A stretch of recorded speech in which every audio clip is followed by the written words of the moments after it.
안녕하십니까. 병운사 지산입니다. 오늘은 많은 사찰이 절 바깥에 많이 모셔진 돌이나 청동으로 되어 있는 배불대기에 웃는 영상으로 지팡이 끝에는 자루를 달고 있는 보대 화상의 모습을 보게 됩니다. 앉아있거나 서 있는 형태로 되어 있습니다. 언제부턴가 절을 오는 참배객들은 이곳에 동전을 붙이거나 불룩 나온 배를 만지며 행운이나 작은 소원을 빕니다.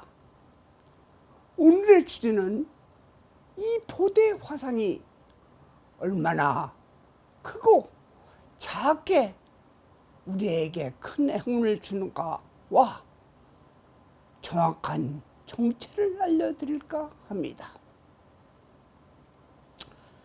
아직도 구독 글씨가 보이면 눌러주시고 좋아요도 꼭 눌러주십시오. 포교에 전념하고 소욕지족을 실천하는 병운사에는 구독이 큰 힘이 됩니다. 우리나라에서는 고려시대부터 보대 화상을 신앙의 대상으로 많은 민초들이 예를 올리고 있습니다. 법당에 모셔진 불보살님이 가피사례보다 적은 편입니다.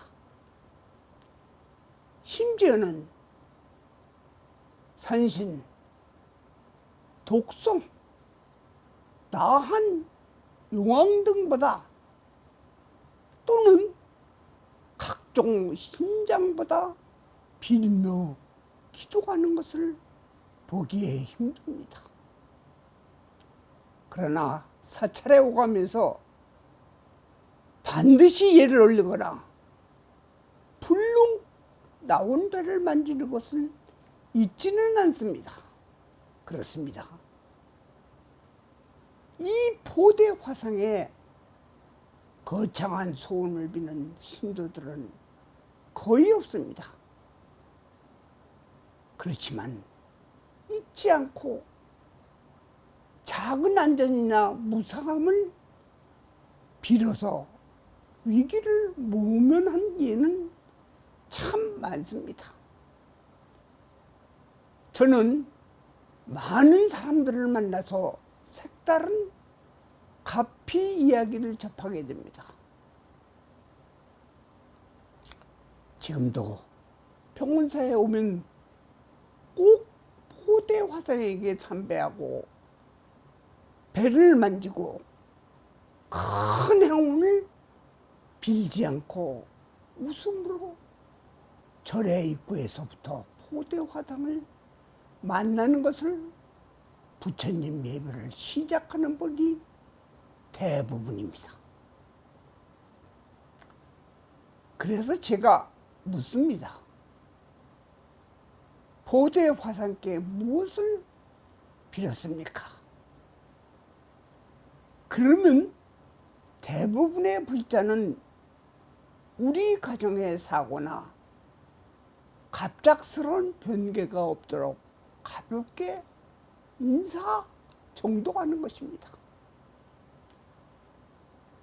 동전을 붙이거나 배를 만지며 집안에 별거 없기를 바라는 정도입니다. 꼭 믿는 신앙의 대상으로 삼지는 않으나 그냥 지나지는 않습니다.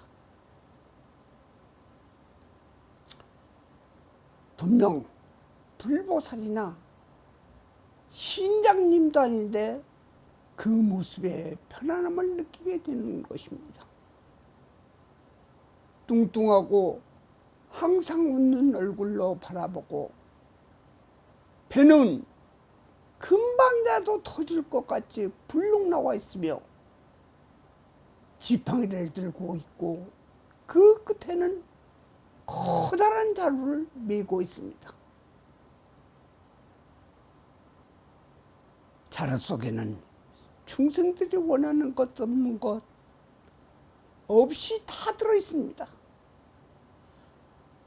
다 나누어 줬다고 합니다. 특히 어린아이들이 좋아하는 물건을 많이 갖고 다닌다고 합니다. 그는 중국 당나라 말기의 선생으로서 또는 송나라의 스님이라고 기록되는 문헌도 있으나 그것이 그렇게 중요한 것은 아닙니다. 본명은 계찬이며 그는 기이한 행적을 많이 보이고 중생들의 흉화복을 말하면 신기하게 백발백중으로 잘 맞추어 많은 사람에게 존경을 받았던 스님입니다. 요즘으로 얘기한다면 기막히게 앞날을 예언하는 분입니다.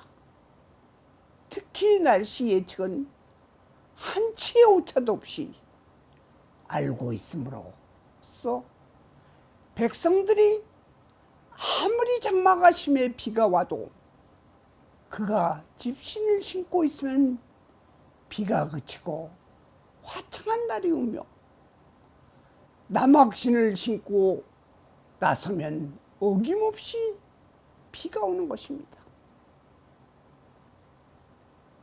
보대화상이 점을 잘 보는 것보다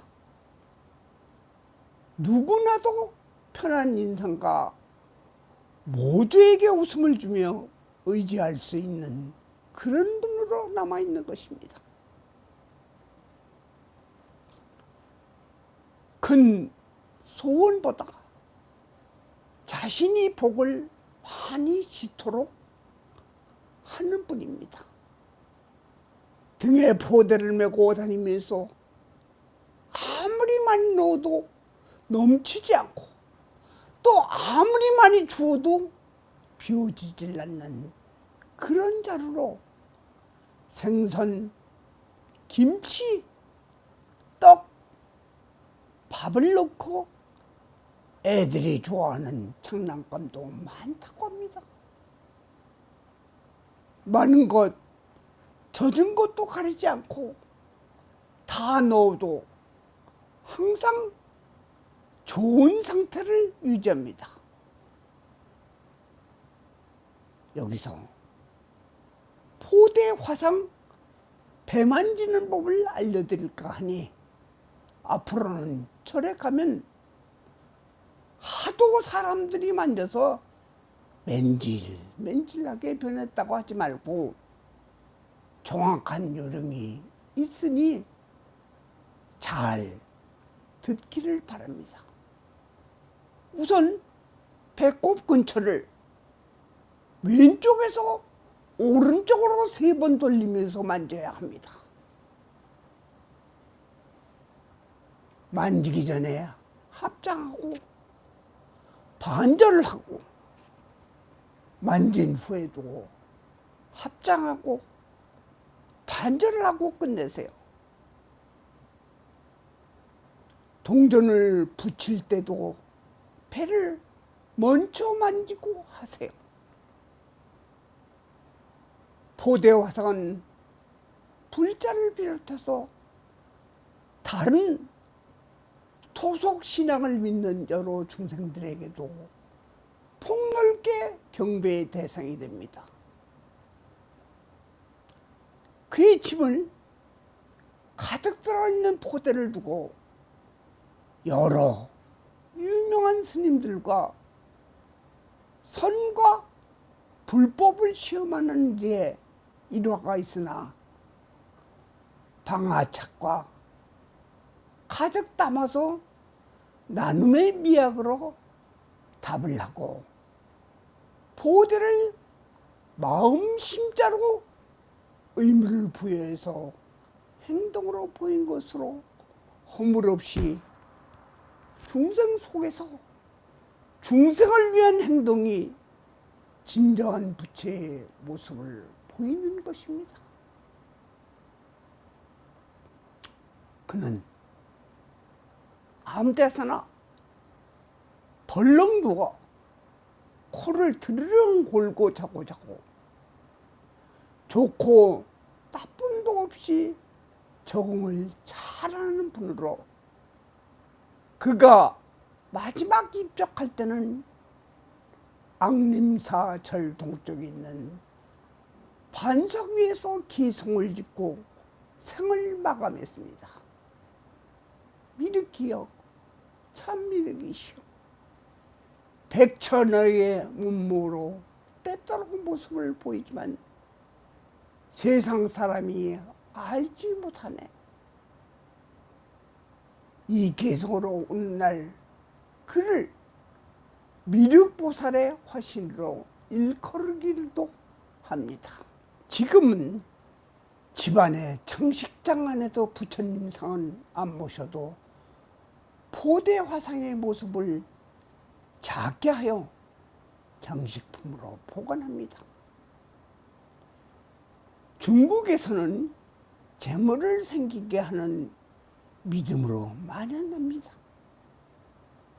우리나라에서도 조선 말기부터 조각상이나 그림으로 많이 만들어지고 있습니다.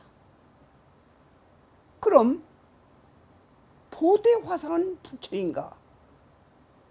승려인가? 기인인가의 답은 모두가 다 맞습니다. 이제 우리 절에 포대 화상께 열심히 예배하고 시간 할애를 많이 한 보살의 기적 같은 이야기를 이야기하겠습니다. 남편이 회사원인데 여름 휴가를 8월 3일부터 8일까지 여기서 3일날 아침에 부처님께 참배하려고 저희 절에 왔는데 법당을 관리하는 보살이 아침에 잠시 볼 일이 있어서 법당 문을 잠그고 외출 중이었던 것입니다. 30분을 기다려도 오지 않자 차 속에 있는 신랑이 난리가 난 것입니다. 할 수 없어서 바깥에 있는 포대 화상께 예를 올리고 그냥 떠난 것입니다.